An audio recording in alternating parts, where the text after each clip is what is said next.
L'Assemblée va maintenant entendre l'allocution de Son Excellence Iris Xiomara Castro Sarmiento, présidente de la République du Honduras. Je prie le protocole de bien vouloir accompagner Son Excellence et je l'invite à prendre la parole devant l'Assemblée.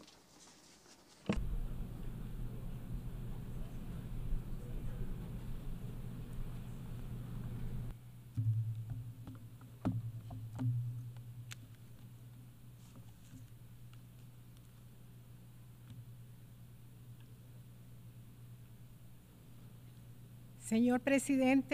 Monsieur le Président de l'Assemblée générale, Monsieur le Secrétaire général des Nations unies,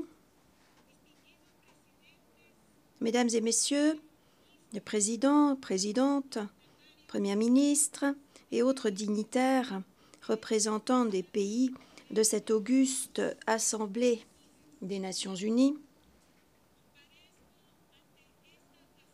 je me tiens aujourd'hui devant cette Assemblée en ma qualité de présidente du Honduras, représentante d'un peuple qui a résisté à l'oppression, à l'exploitation et à la violence structurelle imposée pendant des siècles.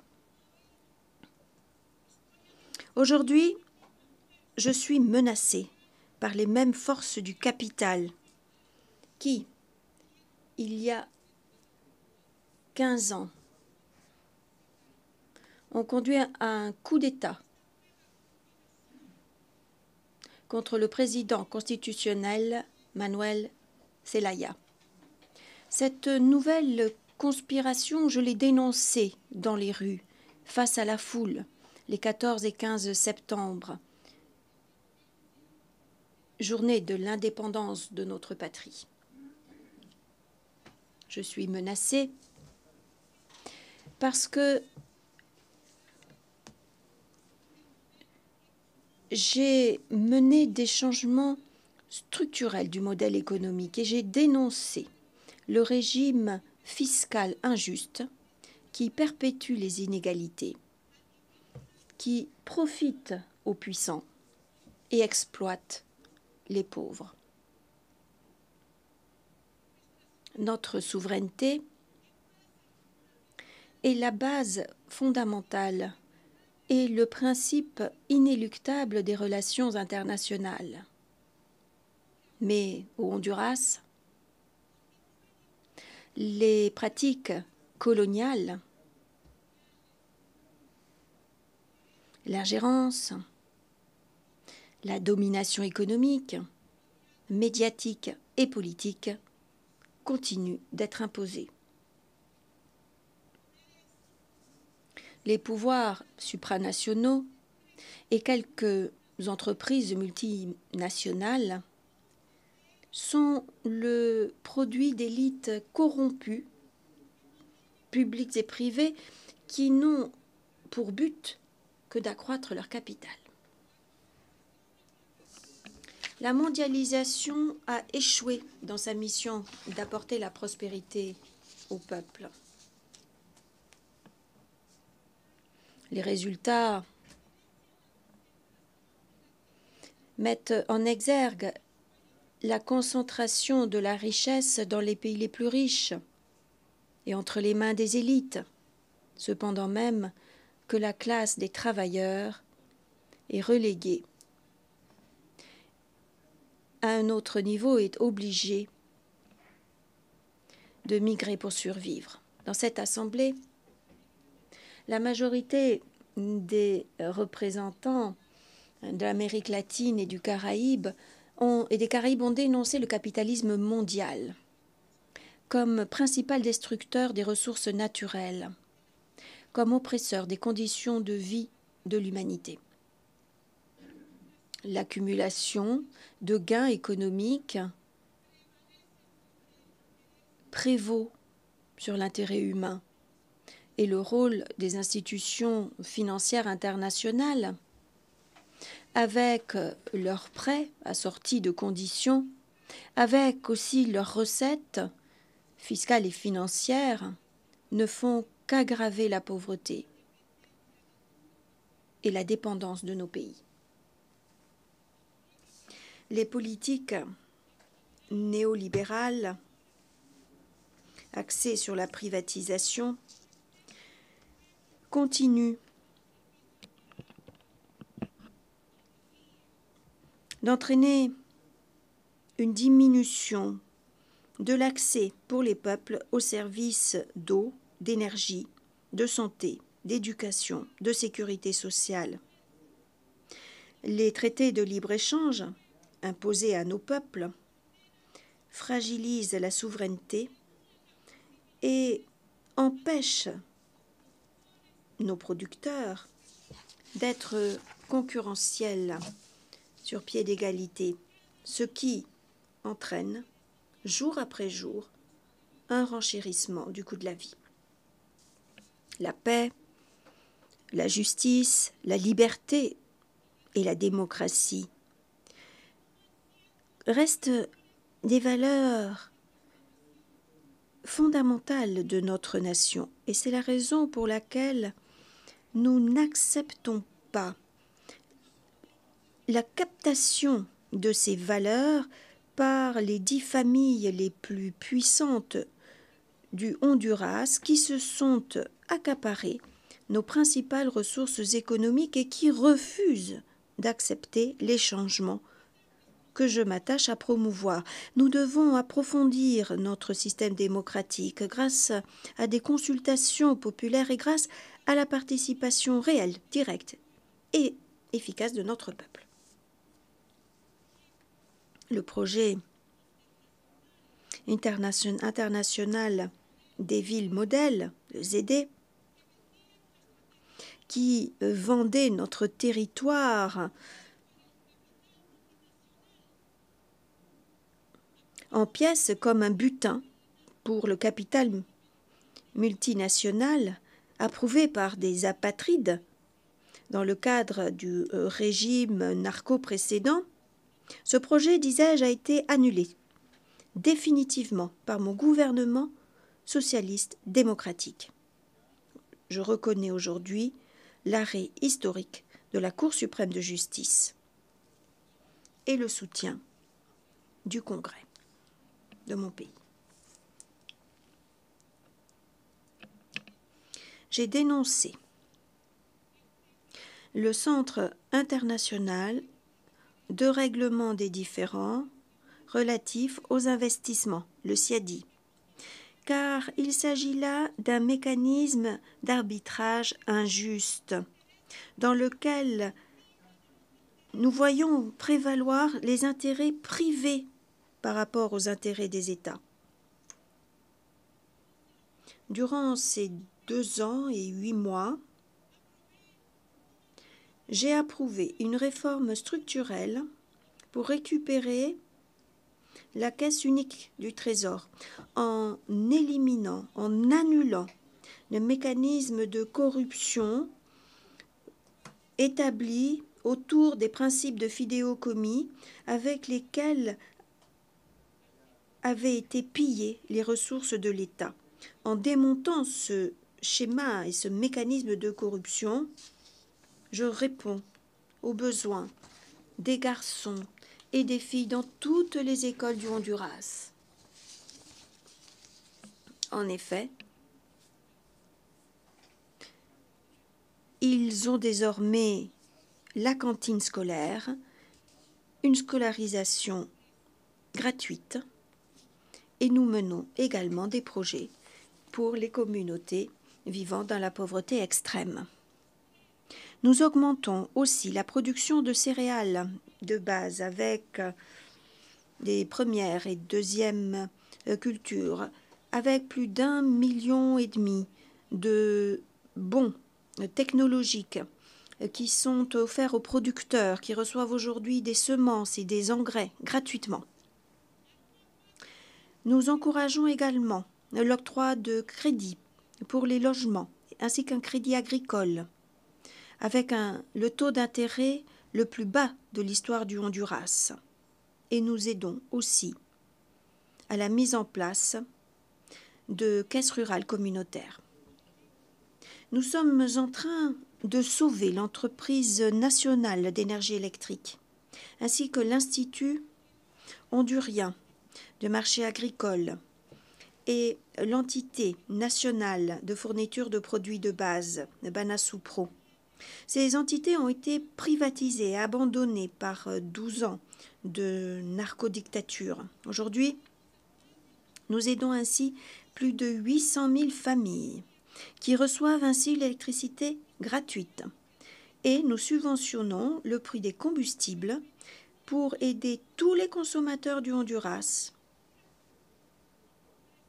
qui bénéficient ainsi des prix les plus bas d'Amérique centrale. Nous avons en effet une réduction de 10 lempiras par gallon, c'est-à-dire 3 litres de combustible. L'investissement dans les infrastructures est la plus élevée. Les investissements dans les infrastructures sont les plus élevés de l'histoire de notre pays. Par ailleurs, nous sauvons aussi le secteur public avec l'approbation historique de la construction de 8 hôpitaux en réparant des milliers d'écoles ainsi que 3 aéroports nationaux, en construisant des routes, des chemins, des ponts, des axes entre les différentes municipalités. Nous réparons ou construisons des installations multisports dans tout le pays. Nous remettons en état les 2 grands stades du pays. Et je manquerais à mon devoir si je ne mentionnais pas aussi le projet le plus ambitieux, le projet le plus grand de l'histoire du Honduras, à savoir le plan de construction du chemin de fer interocéanique entre Puerto Castilla sur l'Atlantique et le port d'Amapala sur le Pacifique. En ces 2 ans et 8 mois, nous avons réduit la pauvreté de 12%. Et avec le plan de lutte contre la criminalité, entériné par le ministère de la Sécurité avec la coopération des forces armées, nous constatons une diminution historique de 15% des homicides. C'est là la réduction la plus importante de ces 20 dernières années. Mon programme Déboisement zéro à l'horizon 2030 a permis d'engranger des résultats historiques pour préserver les zones protégées, les forêts et les fleuves du Honduras. L'utilisation des deniers publics dans la caisse unique de l'État de façon patriote et honnête se fait dans l'intérêt du peuple du Honduras.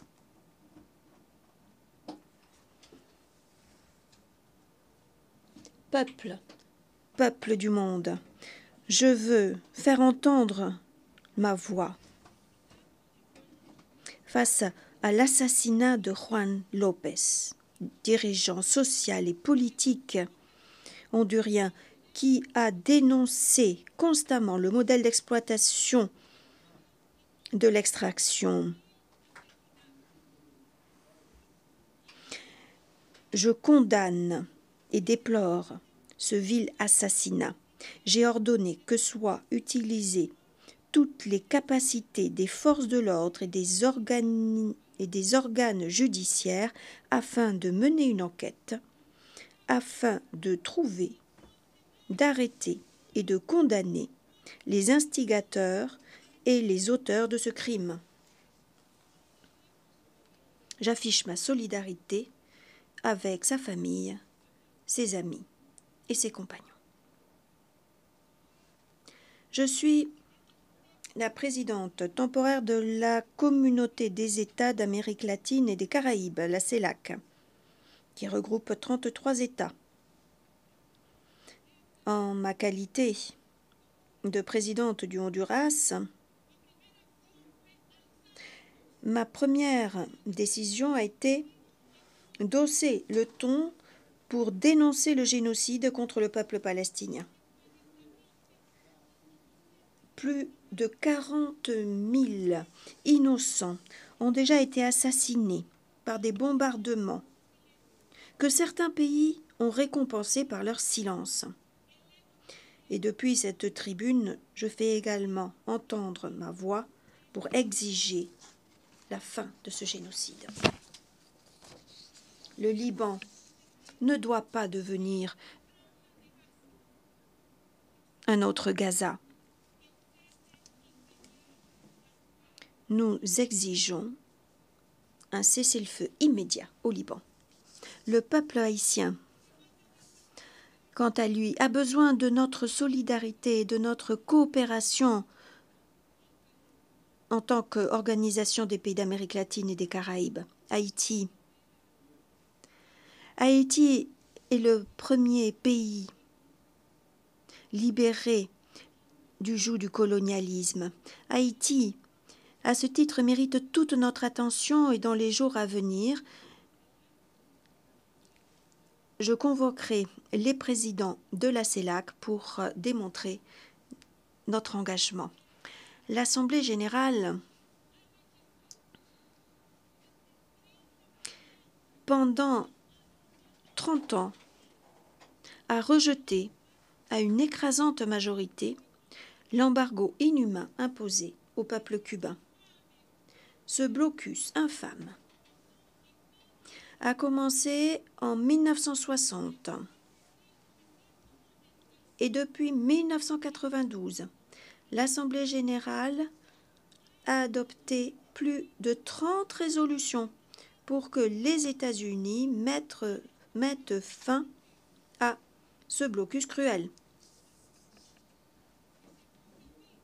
Je demande qu'il soit mis fin au blocus injuste contre les peuples frères du Nicaragua et du Venezuela. Et nous exigeons que Cuba soit biffé de la liste des pays terroristes.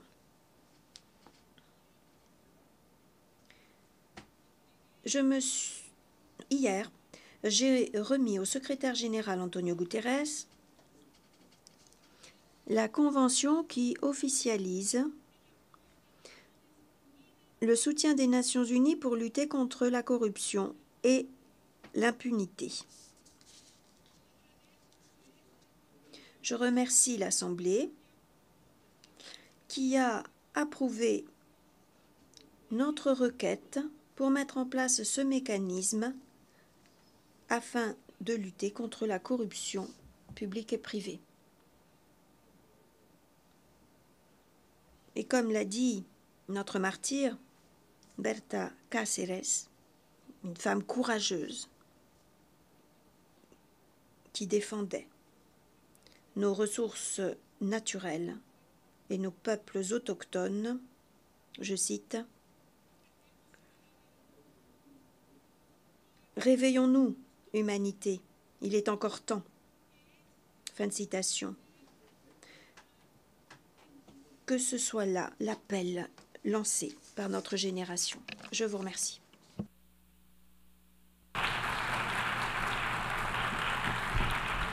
On behalf of the Assembly, I wish to thank the President. Au nom de l'Assemblée, je tiens à remercier la présidente de la République du Honduras.